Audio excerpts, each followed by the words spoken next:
Hello students, so today we are going to read our chapter number 3 articles. और हमारे कितने articles होते हैं? 3. सबसे पहला A, फिर N और फिर द. तो यही 3 आर्टिकल्स होते हैं और आज हम इन सबका यूज सीखने वाले हैं. देखो सबसे पहले कुछ इमेजेस दिए हैं. ये तो हम तभी फिल कर पाएंगे जब हमें पता होगा कहाँ पे A आएगा कहाँ पे N. तो सबसे पहले articles A, N and the are called articles. इन तीनों को हम आर्टिकल्स बोलते हैं. और हमारे इंग्लिश अल्फाबेट में कितने लेटर्स होते हैं? 26. There are 26 letters in English alphabet. The vowels A, E, I, O, U are called vowels. तो इनमें से 5 लेटर्स ऐसे होते हैं जिसको हम बोलते हैं vowels और बाकी सारे बच्चों के किसमें आएंगे? कॉन्सोनेंट में. तो vowels कौन कौन से हुए? बोलो जल्दी से मेरे साथ. A, E, I, O, U. तो ये 5 ऐसे हैं जो वॉवल्स होते हैं और बाकी सारे कॉन्सोनेंट. तो वॉवल से पहले क्या होगा? वॉवल से पहले हमेशा एन का यूज होगा. तो वॉवल से पहले हमेशा एन का यूज होगा और कॉन्सोनेंट से पहले हमेशा ए का यूज होगा. We use A before the naming words that begin with the consonant.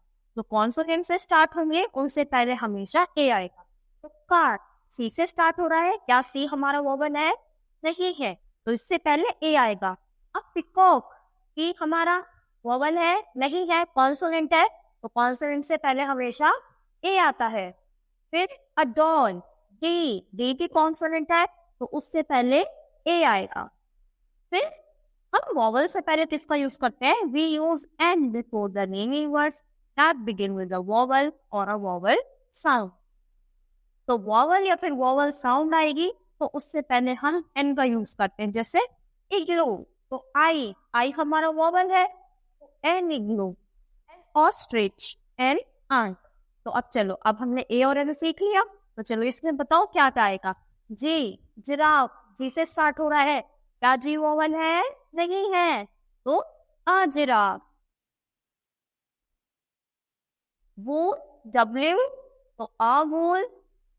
Dog, D, a dog. और आंट हमारा ए से स्टार्ट हो रहा है तो एन आंट. तो आई होप आपको ये सीखा होगा कि ए कहाँ पर आएगा और एन कहाँ पर आएगा. फिर अब हमारा कौन सा बचता है? The article. तो read the sentences given below. The principal is very kind. Taj is in Agra. तो देखो जो भी कोई चीज सिंगल होगी यानी फेमस होगी या फिर एक ही होगी, जैसे सन, अर्थ, एक ही है ना, तो इनसे पहले हम द का यूज करते हैं. और कोई भी फेमस जैसे स्कूल के प्रिंसिपल है तो प्रिंसिपल के लिए द आएगा. The Taj is in Agra. जो ताजमहल है ये आगरा में है, एक ही है, इसके जैसा और कोई नहीं है, तो फेमस चीज है, तो इससे पहले भी हम द का यूज करते हैं. देखो the man is very powerful. तो सारे मैन की बात नहीं हो रही, एक मैन की बात हो रही है, यानी ये वाला मैन बहुत ज्यादा पावरफुल है, तो इसीलिए यहाँ पर द का यूज हुआ. The school has a big gate. कौन से स्कूल के? हमारे स्कूल में बिग गेट है, तो ये स्कूल से पहले भी द का यूज हुआ. तो we use the when we talk about a particular person, place, animal और नॉट. यानी जब हम किसी पर्टिकुलर यानी किसी एक इंसान, एक चीज, एक एनिमल या फिर एक थिंग की बात करते हैं तो वहां पे हम द का यूज करते हैं. We use the when the same noun is used again. और अगर कोई सेम नाउन है यानी एक चीज बोल दी हमने, दोबारा से उसको रिपीट कर रहे हैं, तो पहले तो नहीं आएगा, पर जब वो दोबारा से रिपीट होगी तब उसके साथ किसका यूज होगा? द का. जैसे आई एट एन एप्पल. तो एप्पल यहाँ पे आया तो इससे पहले हमने एन लगाया क्योंकि तो ए क्या है? वॉवल, तो इसलिए यहाँ पे एन आया.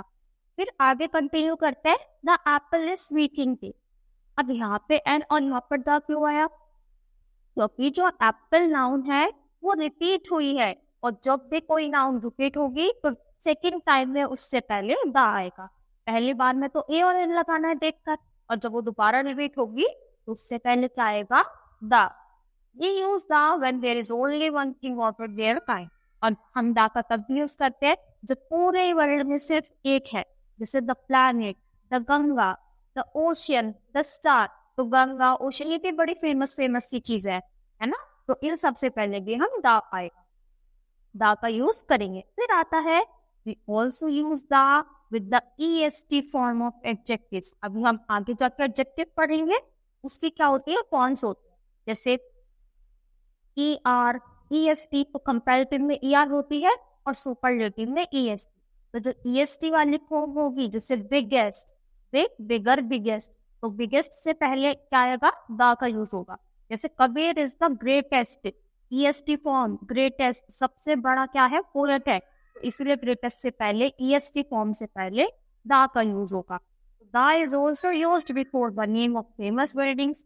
तो यानी कोई भी अगर फेमस बिल्डिंग होगी, फेमस बुक होगी, यानी कोई भी फेमस सी चीज होगी, उससे पहले भी हम द का यूज करें। जैसे the Red Fort, the Dead Sea, the Ramayana, the Yamuna, the Atlantic Ocean. कोई भी माउंटेन का नेम होगा, बुक का नेम होगा, जगह का नेम होगा, तो जो भी फेमस चीजें हैं उन सबसे पहले हम द का यूज करते हैं। और फिर बच्चे हमारे ए और एन, ए का यूज कॉन्सोनेंट से पहले और एन का यूज वोवेल से पहले। तो आई होप आपको चैप्टर समझ आया होगा और इनके यूजेस भी अच्छे से समझ आए। तो आज के लिए इतना ही। Thank you.